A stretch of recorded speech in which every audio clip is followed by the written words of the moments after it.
Oke. Siap. Ini pendampingannya. Baik Bapak Ibu, sekarang kita memiliki permainan. Coba tuliskan sesuatu barang mau apa saja yang dianggap Ibu sangat berharga. Ya tadi ya Bu Reni, Bu Haji sama Bu Yuli. Boleh tuliskan sesuatu yang menurut Ibu sangat berharga. Sudah. Nah sebaliknya, lawan dari Ibu silahkan mencoba merayu, memujuk, atau mengancam, atau menghardik sekalipun boleh, asalkan kepalan tangannya itu bisa terbuka. Boleh dimulai dari sekarang. Ini tuh kunci kita. Udah terkunci. Boleh dipinjam kuncinya. Kuncinya udah disimpan. Ini rahasia loh. Dikit lagi loh. Nggak boleh dong. Tidak boleh dong. Masya Allah.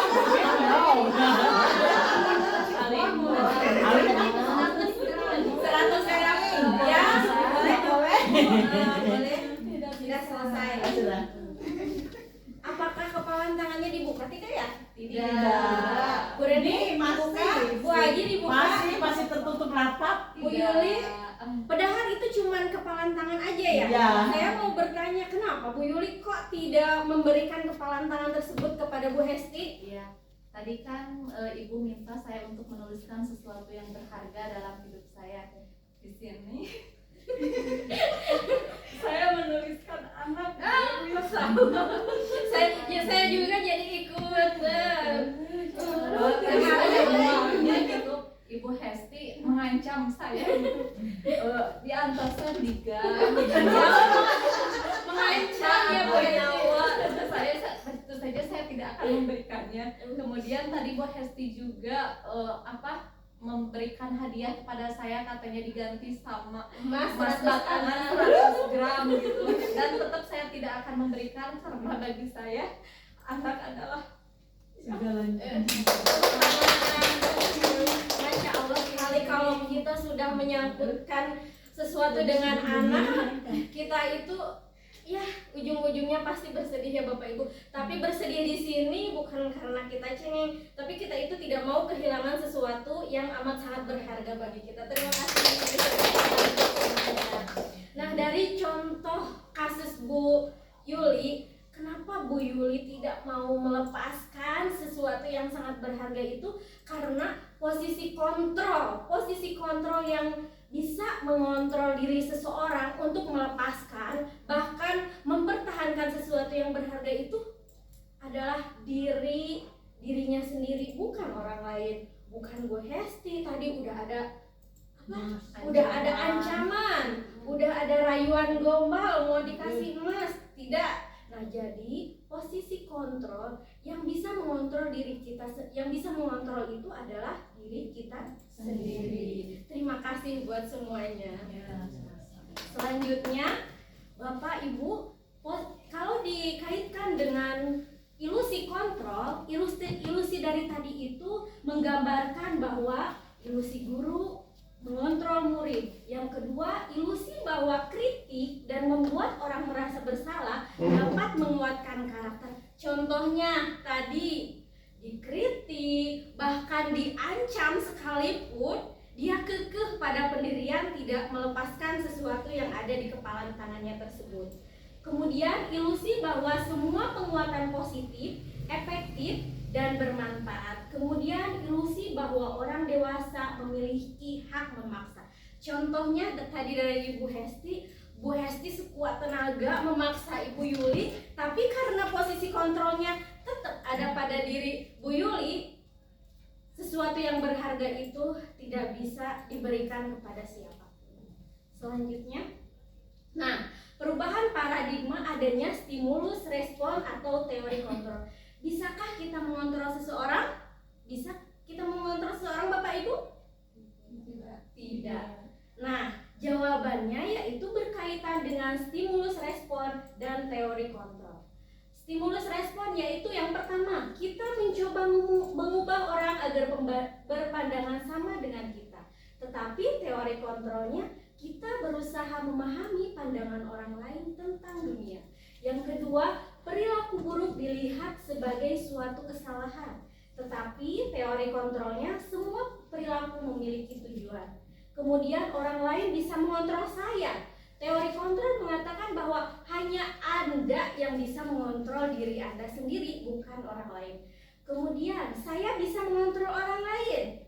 Tetapi kata Bu Yuli, maaf, Anda tidak bisa mengontrol orang lain. Kemudian pemaksaan ada pada saat bujukan gagal. Kemudian teori kontrol mengatakan bahwa kolaborasi dan kesepakatan menciptakan pilihan-pilihan baru. Dan yang terakhir, model berpikir menang atau kalah. Tetapi teori kontrol mengatakan bahwa model berpikir menang-menang. Nah, jadi teori kontrol yang tadi telah disimulasikan oleh semuanya berarti termasuk kepada teori kontrol, bukan stimulus respon.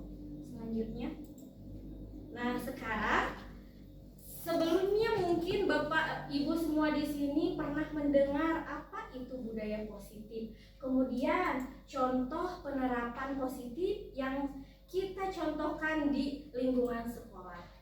Boleh izin ibu-ibu semuanya mengemukakan pendapatnya apa itu budaya positif? Boleh? Jadi kalau menurut saya gitu ya Bu, budaya positif itu adalah sebuah nilai atau kebiasaan-kebiasaan yang dilakukan untuk menerapkan nilai-nilai positif kepada anak, di mana nantinya itu bisa membudaya gitu ke depannya. Jadi si anak itu nanti diharapkan bisa memiliki perilaku-perilaku yang positif. Nah, keren sekali Bu. Boleh dari ibu yang lain mungkin contohnya budaya positif yang diterapkan di lingkungan sekolah saja Bapak Ibu? Banyak ya. Contohnya Bu, kita menyambut peserta didik kita dengan senyum, salam, sapa, sopan santun, itu juga termasuk. Kemudian contohnya memulai pembelajaran, memulai dan mengakhiri pembelajaran dengan berdoa. Kemudian saling tegur sapa. Kemudian saling tolong menolong, itu juga termasuk budaya positif ya Bapak Ibu. Next. Nah, budaya positif di sini yaitu nilai-nilai dan kebiasaan-kebiasaan di sekolah yang berpihak pada peserta didik agar mereka dapat berkembang menjadi pribadi yang kritis, penuh hormat dan bertanggung jawab.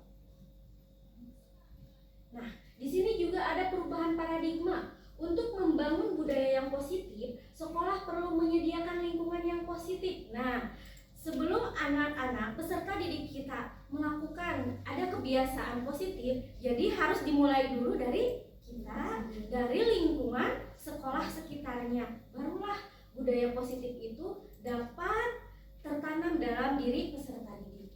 Kemudian yang kedua, lazimnya disiplin dikaitkan dengan kontrol. Dalam hal ini kontrol guru dalam menghadapi murid itu. Kontrol guru. Jadi di sini sebelum kita menyuruh peserta didik untuk berbuat baik istilahnya ya. Jadi kita dulu sebagai pendidik yang harus mencontohkan berbuat baik tersebut. Lanjut. Nah, sekarang ibu semuanya pasti pernah mendengarkan kata disiplin, sudah tidak asing lagi ya ibu-ibu semuanya di sini. Disiplin, makna disiplin. Mohon izin ibu semuanya, apakah ada yang akan menyampaikan gagasannya mengenai makna disiplin itu apa? Makna disiplin itu atau seperti apa? Boleh? Dari ibu siapa? Oh, boleh Ibu Elis? Disiplin kalau menurut saya itu usaha untuk berlaku taat atau patuh terhadap suatu aturan. Misalkan di sekolah nih ada peraturan datang tepat waktu. Jika seorang anak mematuhi peraturan tersebut, itu termasuk kedisiplin karena anak tersebut patuh dan taat akan peraturan. Ya, hebat sekali Bu Elis, terima kasih. Nah, jadi Ibu, disiplin di sini sering dikaitkan dengan kata tertib, betul Bu Elis? Kata tertib, kepatuhan, dan peraturan. Kata disiplin juga sering dikaitkan dengan hukuman. Padahal itu sungguh berbeda karena belajar dengan disiplin tidak harus dengan memberi hukuman. Justru itu adalah salah satu alternatif terakhir, dan kalau tidak digunakan sama sekali, dan kalau bisa tidak digunakan sama sekali. Hukuman itu bukan ujung dari tercapainya suatu tujuan yang kita harapkan. Jadi kalau bisa hukuman itu tidak usah digunakan sama sekali kepada peserta didik. Nah, kemudian Ki Hajar Dewantara menyatakan bahwa untuk mencapai kemerdekaan atau dalam konteks pendidikan kita saat ini dan untuk menciptakan murid yang merdeka, syarat utamanya adalah harus ada disiplin yang kuat. Disiplin yang dimaksud adalah disiplin diri yang memiliki motivasi internal. Jika kita belum memiliki motivasi internal, maka kita memerlukan pihak lain untuk mendisiplinkan kita. Nah, contoh di sini Ibu semua, adanya teori motivasi perilaku manusia. Nah, motivasi perilaku manusia itu ada dua Bapak Ibu. Yang pertama motivasi eksternal dan motivasi internal, tujuan disiplin positif. Nah, dari motivasi eksternal yang pertama yaitu untuk menghindari ketidaknyamanan atau hukuman. Pertanyaannya, apa yang akan terjadi apabila saya tidak melakukannya? Yang kedua, motivasi eksternal, yaitu untuk mendapatkan imbalan. Nah, yang pertama untuk menghindari ketidaknyamanan atau hukuman, yang kedua untuk mendapatkan imbalan dari orang lain atau institusi. Pertanyaannya, apa yang akan saya dapatkan apabila saya melakukannya? Nah, contoh konkretnya kalau di kelas ya Bapak Ibu, misalkan begini, peserta didik tidak mau belajar, tetapi jujur saja saya diri pribadi suka adanya gini, ayo kalau kamu tidak mau belajar nanti tidak akan dibawa piknik. Nah, jadi imbalannya kan piknik ya Bapak Ibu. Nah, berarti motivasi itu terjadi karena adanya motivasi eksternal dari luar, bukan dari dalam. Nah, yang terakhir, motivasi internal, tujuan disiplin positif yaitu untuk menghargai diri sendiri, menjadi insan sesuai harapan kita. Pertanyaannya di sini yaitu, saya akan menjadi orang yang seperti apa apabila saya melakukannya. Jadi tidak adanya dorongan dari orang lain. Jadi sudah ada dalam diri dia sendiri, kenapa saya harus melakukan hal seperti ini. Mungkin seperti itu Bapak Ibu. Nah, Bapak Ibu, sebelum membudayanya budaya positif, harus ditanamkan dulu hal-hal yang kecil. Mulai dari hal-hal yang kecil, misalnya di kelas adanya peraturan kelas, kemudian kita suka membuat keyakinan kelas ya Bapak Ibu. Nah, yang terakhir adanya lingkungan positif. Jadi dimulai dari kelas, adanya peraturan kelas dan keyakinan kelas, kemudian lingkungan positif, sehingga membudaya menjadi budaya yang positif. Selanjutnya kita ke keyakinan kelas. Keyakinan kelas, hukuman, dan penghargaan. Mengapa tidak peraturan saja? Mengapa harus keyakinan kelas? Mengapa kita memiliki peraturan harus menggunakan helm bila mengendarai kendaraan roda 2? Mengapa kita memiliki peraturan 3M, menggunakan masker, mencuci tangan, dan menjaga jarak 1,5? Untuk mendukung motivasi intrinsik, kembali ke nilai-nilai keyakinan lebih menggerakkan seseorang dibandingkan mengikuti serangkai peraturan-peraturan. Nah, Ibu, keyakinan kelas mungkin tidak asing lagi ya bagi ibu-ibu di sini.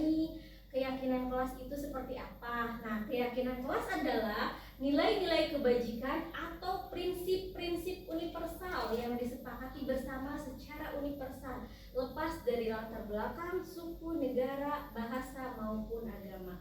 Contohnya nilai-nilai kebajikan. Nilai-nilai kebajikan di sini contohnya saling menghargai, disiplin, tanggung jawab, jujur. Nah, itu merupakan contoh-contoh nilai kebajikan. Nah, di sini Ibu, cara pembentukan keyakinan kelas. Keyakinan kelas itu bersifat abstrak daripada peraturan yang lebih konkret. Keyakinan kelas berupa pernyataan-pernyataan universal. Pernyataan keyakinan kelas senantiasa dibuat dalam bentuk positif. Jadi tidak ada yang negatif. Contohnya, dilarang buang sampah. Nah, itu bukan keyakinan kelas Ibu, tetapi itu peraturan. Kalau keyakinan kelas, contohnya itu membuang sampah pada tempatnya atau menjaga lingkungan sekolah misalnya seperti itu. Jadi adanya bentuk positif, jadi tidak ada yang negatif. Kan kalau dilarang, nah itu ada yang negatifnya dilarang. Jadi kita fokusnya kepada bentuk positif. Kemudian keyakinan kelas juga hendaknya tidak terlalu banyak apalagi buat peserta didik kita ya Bapak Ibu yang kadang sulit untuk mengingatnya kembali. Jadi jangan banyak tetapi sedikit tapi patrik kalau bahasa Sundanya ya Bapak Ibu. Nah, kemudian semua warga kelas sebaiknya ikut berkontribusi dalam membuat kegiatan kelas lewat curah pendapat. Nah, di sini posisi guru ini bukan untuk menentukan keyakinan kelas yang akan disepakati, tetapi guru di sini hanya memfasilitasi peserta didik dalam membuat keyakinan kelas.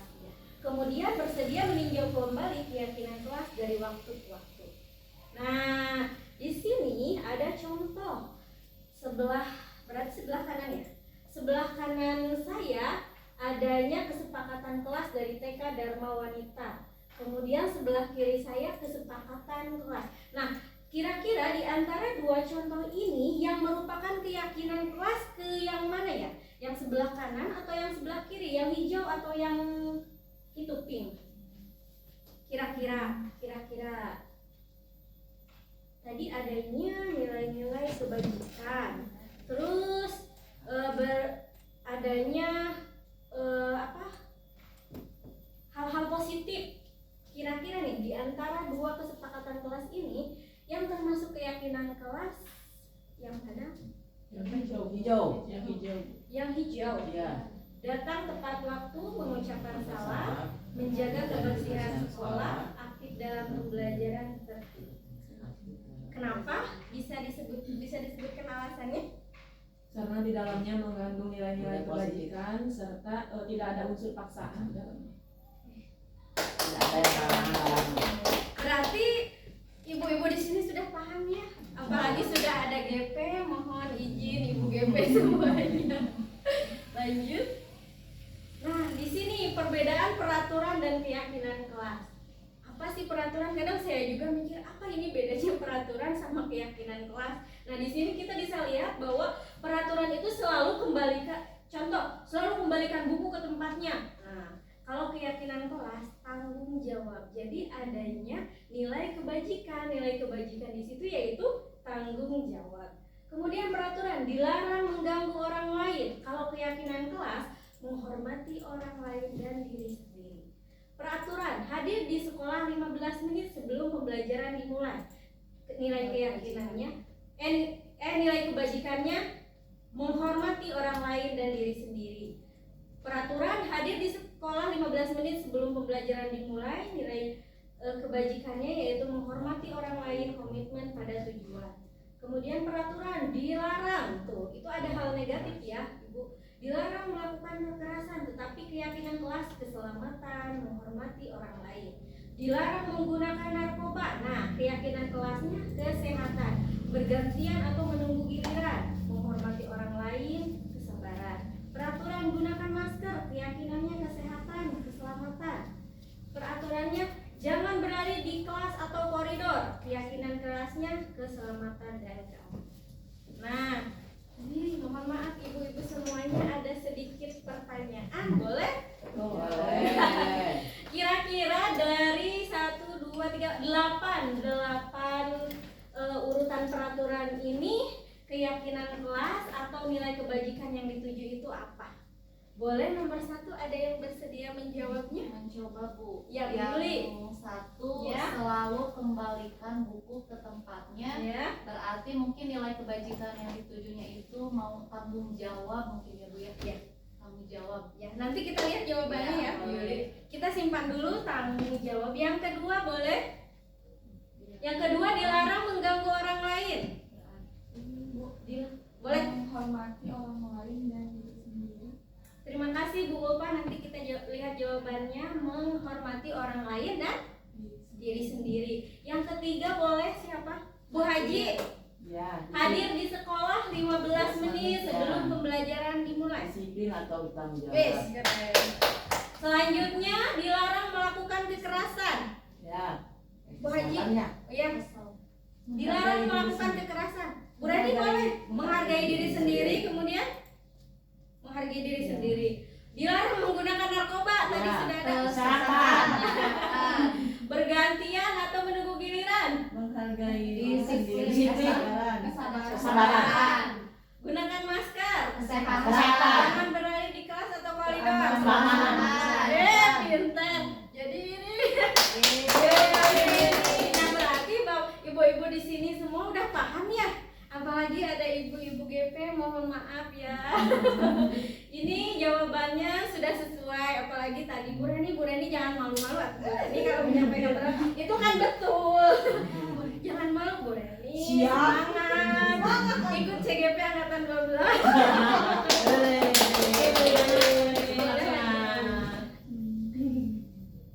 Nah,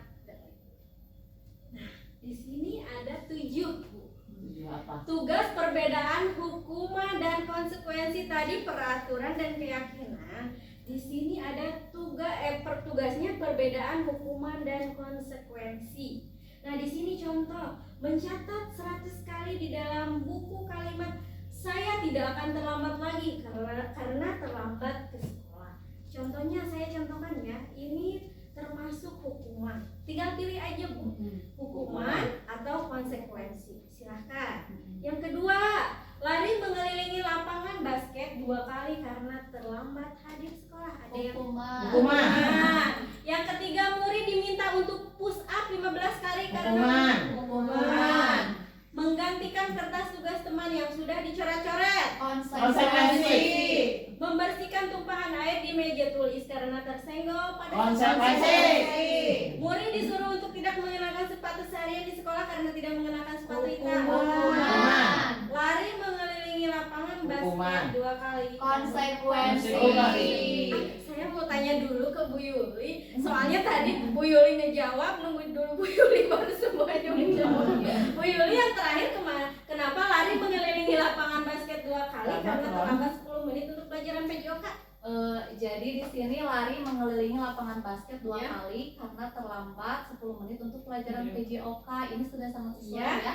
Karena pelajarannya PJOK, kemudian hukumannya juga terkait dengan olahraga. Jadi menurut saya ini konsekuensi. Betul. Kita lihat jawabannya ya, ibu-ibu semuanya. Nah, ini jawabannya. Nah, hukuman. Hukuman. Mencatat 100 kali. Kalau hukuman itu berarti adanya fisik atau verbal ya Bu ya. Nah, hukuman itu adanya unsur hukuman fisik atau verbal. Misalkan gini Bu, saya contohnya di kelas jujur aja ke Nejar kan nggak mau bersuka males kalau belajar.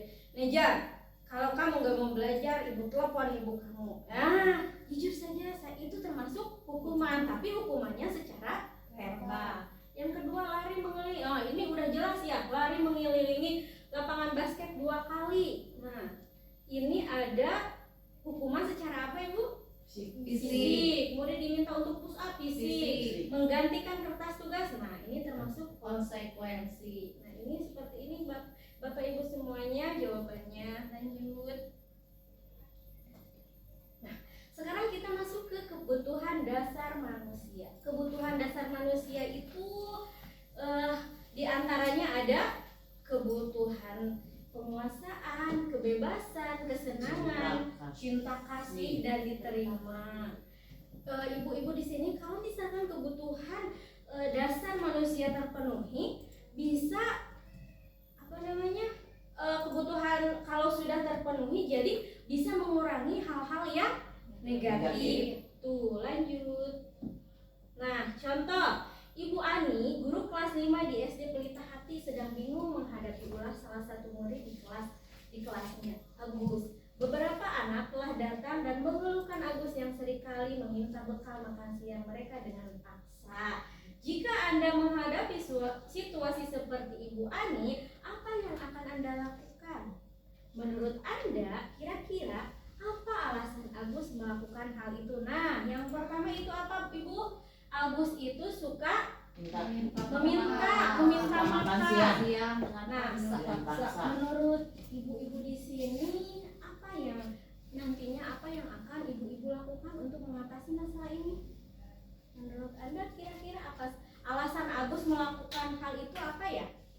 Agus lapar mungkin. Oh lapar, di rumahnya tidak ada makanan, mungkin kesiangan ya. Ya. Iya betul. Mamanya tidak memberi itu karena kesiangan bangunnya kali.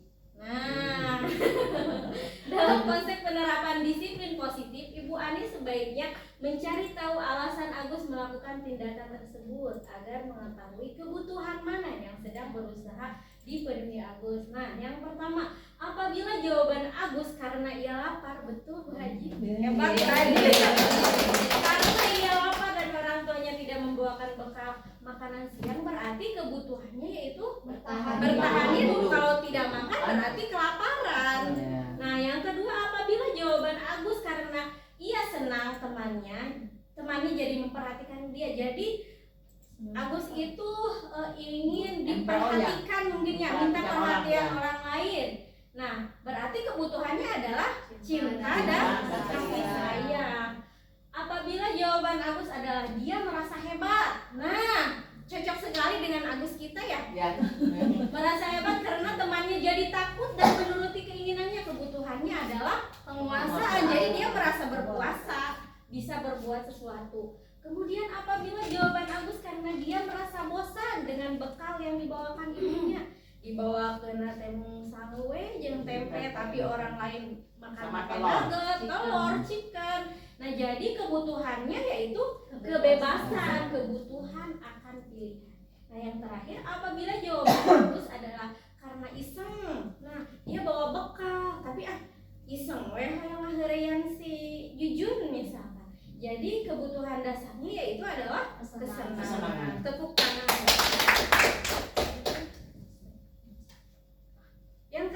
Yang selanjutnya yaitu restitusi 5 posisi kontrol. Restitusi adalah proses menciptakan kondisi bagi murid untuk memperbaiki kesalahan mereka sehingga mereka bisa kembali pada kelompok mereka dengan karakter yang lebih kuat. Nah, 5 posisi kontrol di sini yaitu yang pertama ada sebagai Penghukum. ya, kemudian Buat rasa membuat bersalah. bersalah, kemudian Teman. sebagai teman, kemudian sebagai pemantau atau manajer. Nah, kira-kira ibu-ibu di sini posisi kontrol di sekolah, posisi kontrol ketika menghadapi murid lebih dominan kemana? Teman. Terus manajer. Iya boleh. Kira-kira ini Bisa penghukum juga. ya betul, penghukum contohnya ibu juga bisa. Ya. Jawab dalam hati ya Bu ya. Enggak usah diutarakan ya. Bu Yuli mohon izin contoh perilaku kontrol Bu Yuli terhadap murid tadi sebagai teman. Contohnya seperti apa Bu Yuli? Jadi gini, saya kan mengajar di kelas 7 ya. 7C. Ada salah satu murid saya yang setiap harinya itu tidak mengerjakan PR. Oh iya. Mungkin karena setiap kali misalnya Nova mana PR-nya? Oh lupa Bu. Nova mah lupaan wae. Jadi saya itu seolah-olah tidak anak itu tidak ada rasa jerah gitu. Opa mah teh ngerjakeun deui nya. Geuraku ieu gitu. Jadi opa teh mungkin terbiasa sering gitu. Jadi kesininya juga jarang mengerjakan PR karena merasa dia teh bahwa mengerjakan PR juga dan nggak apa-apa gitu sama Bu Yuli mah ada bager misalnya kayak gitu. Mungkin seperti itu Bu. Terima kasih Bu Yuli. Selanjutnya saya mau mendengarkan cerita Bu Haji. Bu Haji, kira-kira posisi kontrol yang tepat bagi Bu Haji itu kalau di kelas, kalau menghadapi murid, posisi kontrol apa Bu Haji? Insya Allah sama dengan Bu Yuli Ya. sebagai teman. Ya, Mm-mm. salah satu contohnya. Contohnya kan di kelas Ibu megang kelas B ya, tunarungu. Juga ada yang kelas gede, dan ada kelas kecil. Jadi kalau di kelas Tugas ya. ya, Ngerjain tugas ya kerjain. Bu Haji mah kalau ngerjain tugas mau ngerjain mau enggak. Enggak. Mantap sekali. Jadi iya bager teuing. Oh, Ya. Bu Haji mah bager teuing mau mengerjakan tugas, mau nggak mengerjakan tugas, ya udah gitu Bu Haji ya. Ya, pokoknya kalian bisa ya gitu Oh, aja. begitu. Terima kasih Bu Ya. Haji. Kemudian boleh Bu Reni mohon izin posisi kontrol Ibu. Ibu mau Kira-kira? misalnya ke si dia gitu ya, kan si dia dengan misalnya belajar suka mau sama Bu Win aja ya. Iya. Nah kata saya, dia atuh jangan sama Bu Win aja, nanti ibu dimarahin sama ibu kepala gitu kan. Terus kan kasihan misalnya yang lain tugasnya misalnya kebanyakan, Bu Wiwin misalnya, ibu kan nggak ada, nanti saya dimarahin sama Bu Kepala. Itu apa sebagai pembuat rasa bersalah? Membuat rasa bersalah. Mungkin itu aja, tapi dianya biasanya kadang suka nurut, Iya. dia ke saya gitu, tapi kadang tetap masih di Bu Wiwin gitu. Oh gitu. Terima kasih Bu Hesti. Selanjutnya Bu Hesti, posisi kontrol Bu Hesti kira-kira Manajer. posisi kontrol Bu Hesti kira-kira apa? Sama juga teman Bu. Nah contohnya Bu. Contohnya misalkan kan di kelas saya ngajar kelas 1 ya, ngajar Regi sama Risa. Kebetulan murid saya pendiam semua Oh ya. pendiam. Misalkan saya menjelaskan sebelum dia mengerjakan tugas, misalkan di kelas ya, mau dia mendengar, mau dia nggak fokus gitu ya, Tidak tidak dimarahin. dimarahi sama saya, ya udahlah biarin aja gitu, yang penting mereka diam di situ terus mau mendengarkan mau enggak juga gitu, nanti maksudnya saya tidak marah gitu, seiringi dijalani aja gitu, misalkan kepada anak-anaknya gitu. Disabarin ya. Sabarin. Sabar ya. Terima kasih Bu Hesti. Selanjutnya Ibu Ulfa, posisi kontrolnya? Ibu, kalau saya kan kemarin pegang kelas Bu Elis ya, Iya. kayak Ayu kan kadang suka nggak mau belajar ya, jadi kadang suka keluar kelas, suka diginiin, Ayu jangan gitu ya, jangan keluar terus diem belajar, nanti kalau gitu dibilangin sama Bu Elis kalau Ayu nggak mau belajar. Ya, terima kasih ibu-ibu semuanya. Selanjutnya, nah di sini ada contoh Ibu. Posisi kontrol sebagai penghukum. Nah, seorang penghukum bisa menggunakan hukuman fisik maupun verbal. Orang-orang yang menjalankan posisi hukum senantiasa mengatakan bahwa sekolah memerlukan sistem atau alat yang dapat lebih menekankan murid-murid lebih dalam lagi. Nah, dicontohkan sama saya saja ya mungkin Ya. yang tepat sebagai penghukum itu patuhi aturan saya atau awas. Nah, jadi adanya penekanan setiap kalimat atau kata yang diucapkan. Yang kedua, kamu selalu salah saja. Nah, yang ketiga, selalu, pasti selalu, yang terakhir selesai. Nah, jadi adanya penekanan atau intonasi ketika melakukan kesalahan. Yang selanjutnya, nah pembuat rasa bersalah. Pada posisi ini biasanya guru akan bersuara lebih lembut. Nah, cocok sekali yang dicontohkan tadi Bu Reni. Pembuat rasa bersalah akan menggunakan keheningan yang membuat orang lain merasa tidak nyaman, bersalah atau rendah diri. Bisa dicontohkan Ibu Reni? Mohon izin kata-katanya. Ibu sangat kecewa sekali dengan kamu. Berapa kali Bapak harus beritahu kamu ya? Gimana coba kalau orang tua kamu tahu kamu berbuat begini? Nah, terima kasih Bu Reni. Nah, di posisi ini murid akan memiliki penilaian diri yang buruk, Bu. Kalau posisi pembuat rasa bersalah ini katanya penilaian dirinya yang buruk tentang dirinya sendiri. Murid merasa tidak berharga, makanya mungkin dia tidak mau balik lagi, tidak mau balik lagi belajar sama masalah. karena telah mengecewakan orang, karena telah mengecewakan ibu. Nah, mungkin bisa ditambahkan lagi nanti Bu, dari pembuat rasa bersalah menjadi posisi kontrolnya merasa teman dengan dia atau posisi manajer, nanti kita bahas selanjutnya.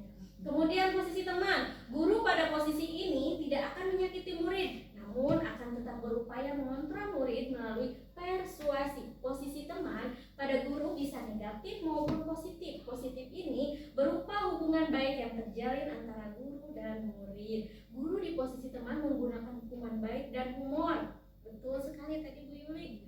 Nah, sehingga dapat mempengaruhi seseorang, kemudian berkata, Bu Yuli mohon izin untuk mencontohkan kalimat Teman ya. Posisi teman, Ya. posisi kontrol teman. Ayo bantulah demi Bapak ya. Ayo ingat tidak bantuan Bapak selama ini. Ya sudah, kali ini tidak apa-apa, nanti Ibu bantu bereskan. Cocok sekali sepertinya Bu Yuli. Cocok sekali ya dengan sifat dan karakter Bu Yuli ini sebagai teman. Nah, tetapi hal negatif dari posisi teman adalah bila suatu saat guru tersebut tidak membantu, maka murid merasa kecewa, Bu. Ya, merasa kecewa. Saya pikir Bapak atau Ibu itu teman saya, bukan guru saya. Kemudian murid merasa dikecewakan dan tidak mau lagi berusaha. Betul, tadi seperti Ibu Yuli bilang, sama Bu Yuli mah nggak ngerjain PR juga, nggak dimarahin, ya udah biarin nggak ngerjain PR. Nah, mungkin hal negatifnya seperti itu.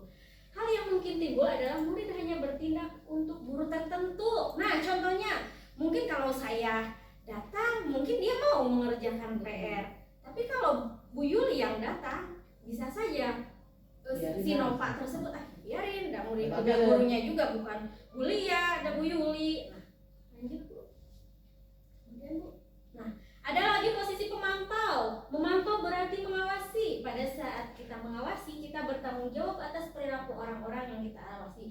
Posisi pemantau berdasarkan pada peraturan-peraturan dan konsekuensi. Dengan menggunakan sanksi atau konsekuensi, kita dapat memisahkan hubungan pribadi kita dengan murid sebagai seseorang yang menjalankan posisi pemantau. Mohon izin Ibu Haji, bisa dipraktekkan ini perkataannya kali ini Bu. Sebagai pemantau, ya. Peraturannya apa?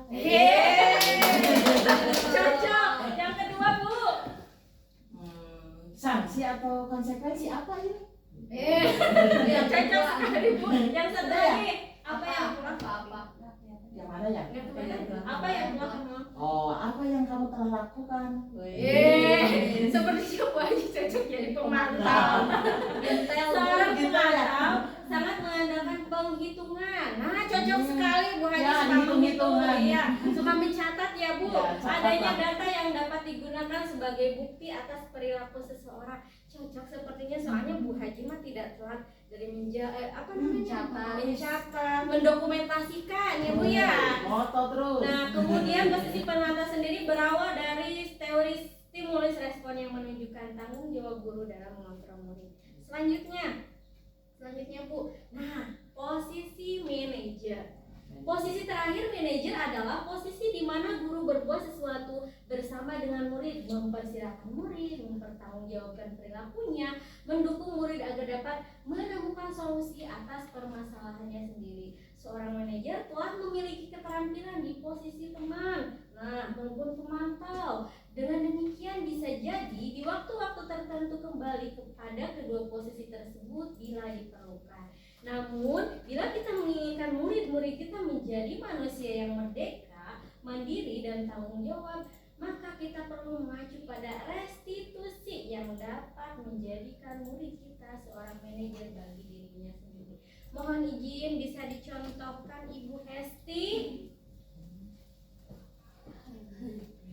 Apa yang kita yakini, apakah kamu meyakininya? Jika kamu meyakininya, apakah kamu bersedia memperbaikinya?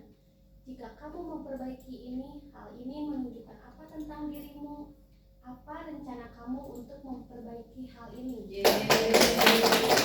Jadi kalau dilihat dari pemaparan ini, ya posisi yang idealnya ada pada diri kita sebagai pendidik, yaitu posisi apa Ibu? Manajer. Tetapi manajer. ya walaupun sulit, perubahan itu pasti ada dan harus ada, yaitu untuk memperbaiki ke arah yang lebih baik lagi. Mari kita sama-sama menjadikan diri kita sebagai posisi manajer yang menerapkan tadi segitiga restitusi. Nanti kita bahas.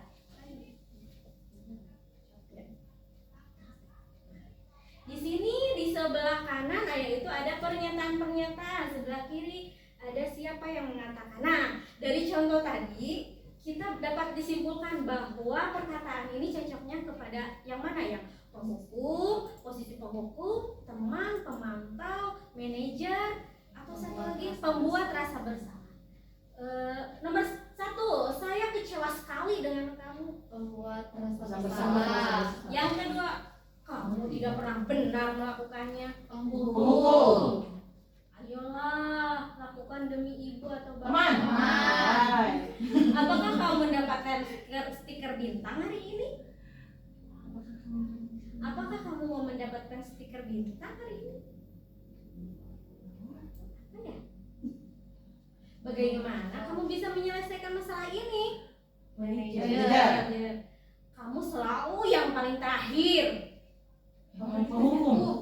Nah, kita lihat jawabannya. Nah, tadi yang apakah kamu mau mendapatkan stiker atau bintang, yaitu pemantau, karena selalu memantau perkembangan peserta didik. Yeay. Terima kasih Ibu.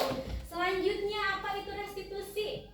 Sebelumnya kita pernah mengetahui ya Bapak Ibu segitiga restitusi itu apa? Restitusi itu apa? Restitusi adalah proses menciptakan kondisi bagi murid untuk memperbaiki kesalahan mereka sehingga mereka bisa kembali pada kelompok mereka dengan karakter yang lebih kuat.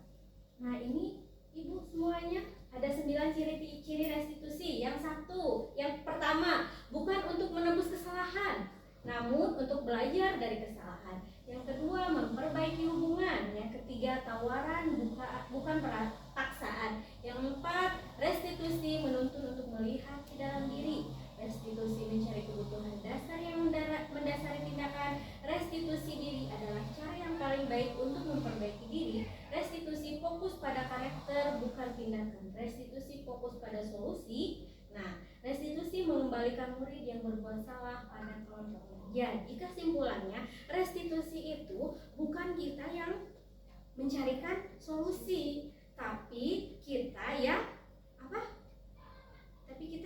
membantu peserta didik menemukan solusi. Nah, kira-kira seperti ini Ibu segitiga restitusi. Nah, tahapan segitiga restitusi itu yang pertama ada menstabilkan identitas, kemudian validasi tindakan yang salah, yang ketiga menanyakan keyakinan kelas. Contoh menstabilkan identitas ini, misalkan ada siswa yang melanggar peraturan sekolah, contohnya seperti ini. Pada poin menstabilkan identitas, setiap orang pasti melakukan kesalahan. Contohnya ibu juga dulu pernah kok telat datang menghadiri suatu acara. Nah, itu salah satu contoh menstabilkan identitas. Kemudian, kamu bukan satu-satunya orang yang salah. Ibu juga pernah kok melakukan kesalahan. Kemudian, validasi tindakan yang salah. Contohnya seperti ini. Kamu tentu sudah punya alasan mengapa kamu melakukan kesalahan tersebut. Kenapa kamu tadi terlambat datang ke sekolah? Kemudian, adakah cara yang lebih efektif untuk mendapatkan apa yang kamu butuhkan? Nah, menanyakan keyakinan. Contohnya, nilai-nilai apa yang telah kita sepakati? Sebelumnya, kita pernah membuat keyakinan kelas. Apakah Andrian masih ingat akan keyakinan kelas yang sudah kita buat sebelumnya? Nah, itu termasuk ke menanyakan keyakinan. Lanjut. Nah, di sini proses segitiga restitusi didasarkan pada teori kontrol. Nah, tadi menstabilkan identitas, teori kontrolnya kita semua akan melakukan hal yang terbaik yang bisa kita lakukan. Yang kedua, langkah tindakan yang salah. Semua perilaku memiliki alasan. Menanyakan keyakinan kelas, kita semua memiliki motivasi. Nah, mungkin sekian Ibu yang dapat saya sampaikan. Mohon maaf mengganggu waktunya, mohon maaf mengganggu istirahatnya. Tetapi sebelum saya mengakhiri ini, bolehkah saya menyampaikan sebuah notes? Boleh. Barang siapa yang pada hari Selasa menjalani harinya dengan penuh semangat, insya Allah besoknya tetap hari Rabu.